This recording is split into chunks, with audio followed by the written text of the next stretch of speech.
So I guess you're wondering, what is the When We Are Brave podcast?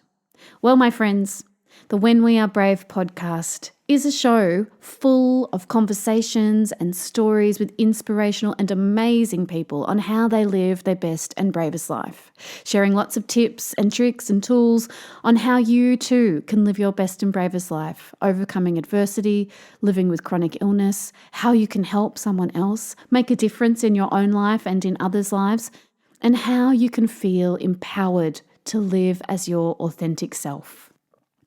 There have been many times in my life when I've needed to be brave, like starting a podcast for one, leaving home, falling in love, ending bad and messy relationships, travelling on my own, and finally finding freedom within myself, the freedom to be me, all of me, the fixed pieces of me, the broken pieces of me, making me whole.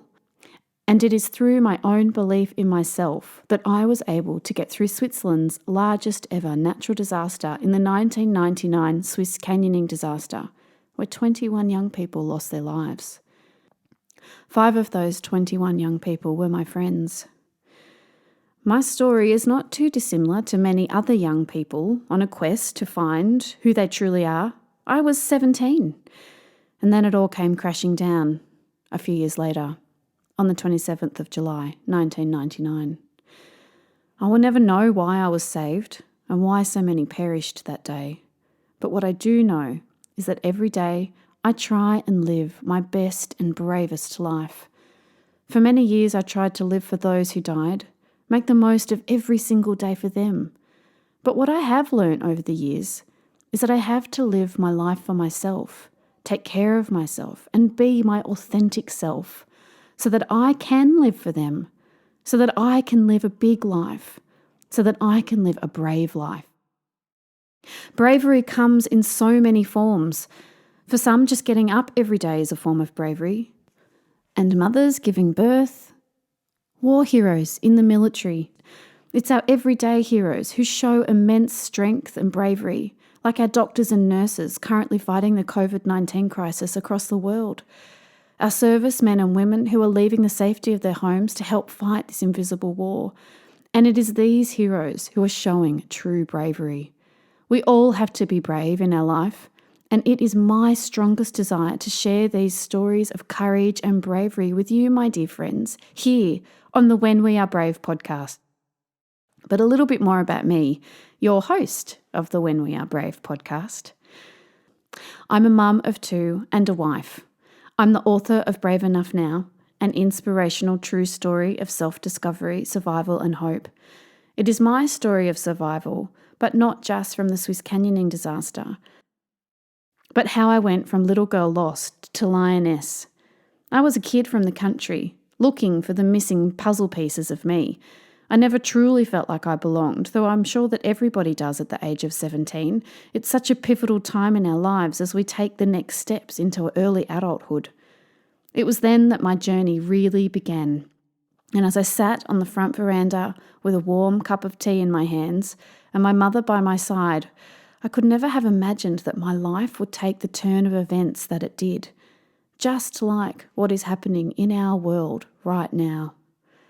I went to uni interstate, away from my family, fell in love with the wrong guy, and lost every single piece of me. 2 years later, I was finally brave enough to leave, and I moved far away. I was running. But I was consumed with shame, anxiety, anorexia, and I slowly started to get myself back together when one night, on a dark path as I was trying to head home from work, I was nearly raped. And then my lost love informed me that he was going overseas. I jumped at the chance, thinking that it's better the devil you know. Right? Not so right.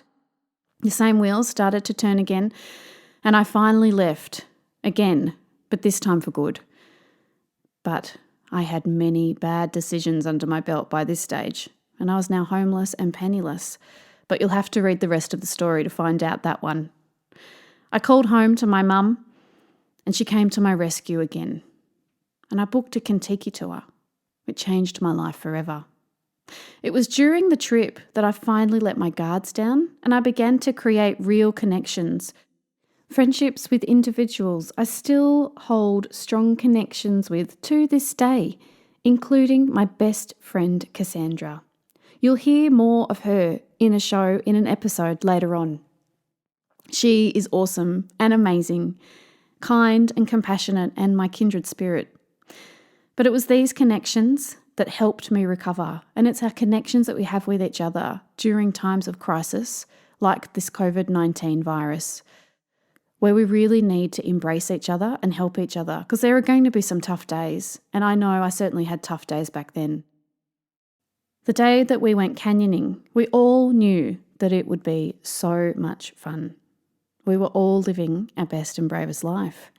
My friends and I were stuck in the middle of the canyon when the wall of water hit, and I was swept away.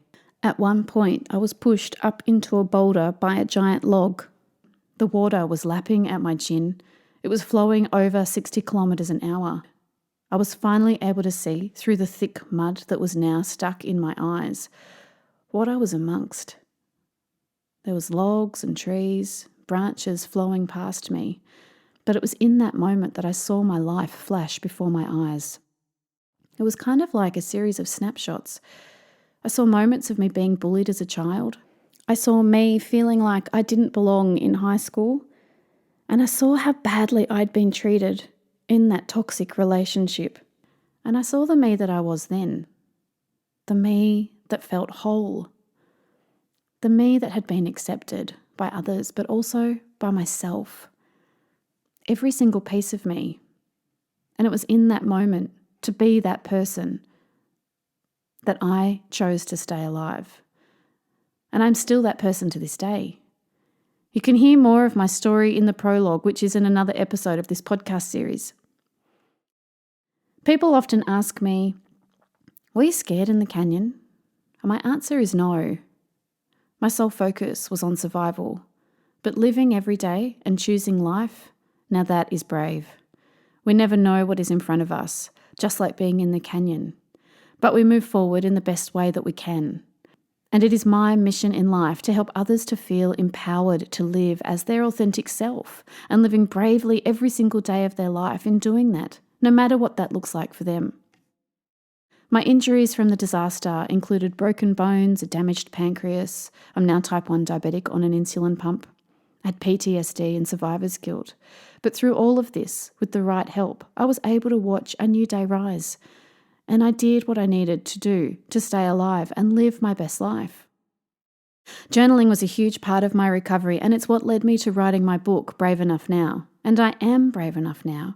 I'm brave enough to live my best and bravest life.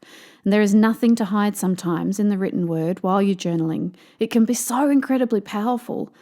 On my website, you'll find a free mini guided journal with steps and tips to help you live your best and bravest life, to empower you to be your authentic self. My daughter asked me the other day, how do you be Tiffy? All her friends call me Tiffy. It's kind of funny. I laughed. It's just me. And that, my friends, is our greatest gift, to just be ourselves. It's our blessing, and it's how we are brave. I can't wait to share incredible stories with some amazing people with you on this podcast show, and I hope that you take away some inspiration and empowerment to live your best and bravest life. So, my friends, until next time, be brave and live your best life.